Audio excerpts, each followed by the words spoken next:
Hi there, St Germain, CEO for Beyond Frames Entertainment. And the question that was posed to me are, what are the best selling games in our portfolio? So one of our studio made games that's performing really well right now is Gorn 2, which is a physics-based brawler where you're sort of in a, call it like a Coliseum style fantasy, gladiator style, where you're going in and you're fighting other guys, but the world is fully physics and kind of wacky. And so you're able to, run up to a guy and take a sword and maybe chop a limb off and and grab him, pick him up and throw him into the stands. So it's a bit wild and wacky, but it allows players to just live out this gladiator fantasy and really have a sense of power and style.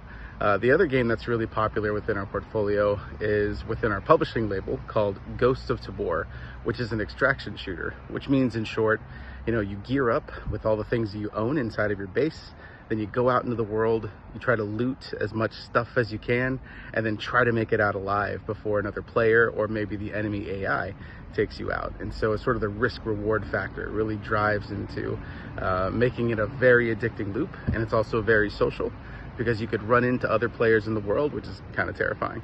And so in terms of why those games are so successful, it really comes down to two things. First is they are wonderful addictive loops that I think people really enjoy and want to keep getting back into. In Ghost of Tabor's case, it's very social, and so I think that social interaction is really fun for people.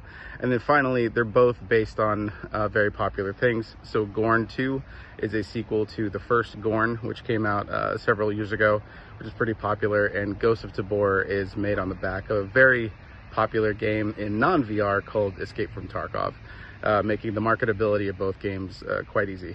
So yeah, that's us. Thanks.